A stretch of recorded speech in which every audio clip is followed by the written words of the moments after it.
Ini, yang pertama bukan, apa namanya, tidak tidak terlalu berdampak bagi perekonomian ya, secara signifikan ya. Karena kan, yang gencar itu kan Kemendikbud ya, dengan Kemenristek ya. Eee, ini, apa namanya, berdampak mungkin dalam jangka menengah ya, bukan dalam jangka pendek. Kita tahu kan Indonesia sedang mengalami proses recovery dari Covid-19 ya. Jadi, eee, dengan dileburnya Kemendikbud dengan Kemenristek, itu kemungkinan baru akan berdampak positif jika, menteri yang dipilih adalah yang kompeten misalkan, itu mungkin baru akan berdampak di, eee, medium terms ya, mungkin 5 tahun ke depan. Karena kan dampak dari pendidikan itu kan, biasanya di jangka menengah gitu ya. Tapi saya sangat menyambut positif dengan keputusan Pak Jokowi menggabung Kemenristek dengan Kemendikbud ya. Karena dengan begitu kan ada sinergitas antara, proses research and development di Indonesia dengan proses dunia pendidikan. Kan kita kan, banyak kampus-kampus kita juga mau menjadi kampus research base ya, university Hmm. ya. Nah, ini dengan adanya Kemenristek dengan Kemendikbud, maka kemungkinan, terkait dengan masalah, birokrasi yang bisa lebih mudah, kemudian juga anggaran pastinya yang akan lebih besar ya, karena kan 2 kementerian digabung, seperti itu.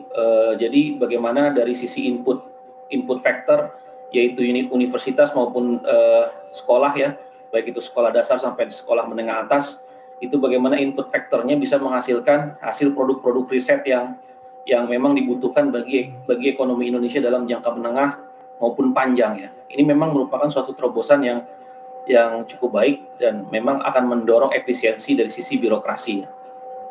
Baik, berarti dari nomenklatur dan juga kementerian dilebur tadi, ya sama-sama pentingnya tapi tidak banyak berpengaruh kali ini ke ekonomi dan juga sudut pandang dari sisi dunia investasi dan para pelaku pasar.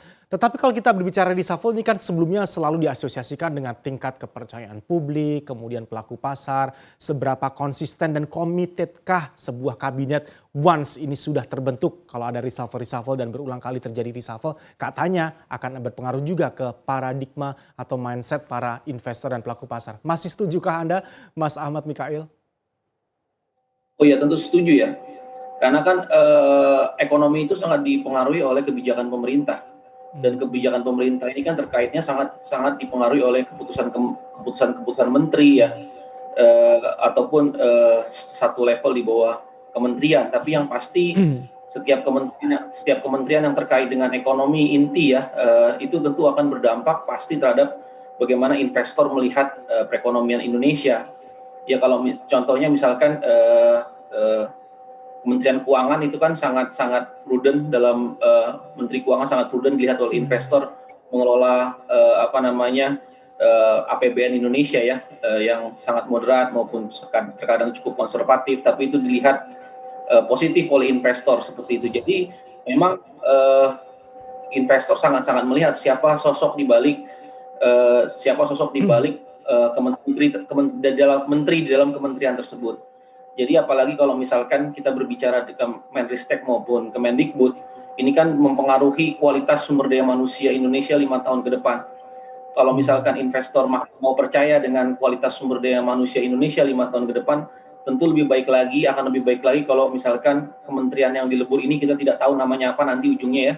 Tapi kalau misalkan dilebur, kalau misalkan dipilih adalah orang profesional ataupun akademisi yang paham betul bagaimana mendorong kualitas sumber daya manusia Indonesia 5 tahun ke depan, tentu akan sangat berdampak positif bagi investor melihat Indonesia 5 tahun ke depan.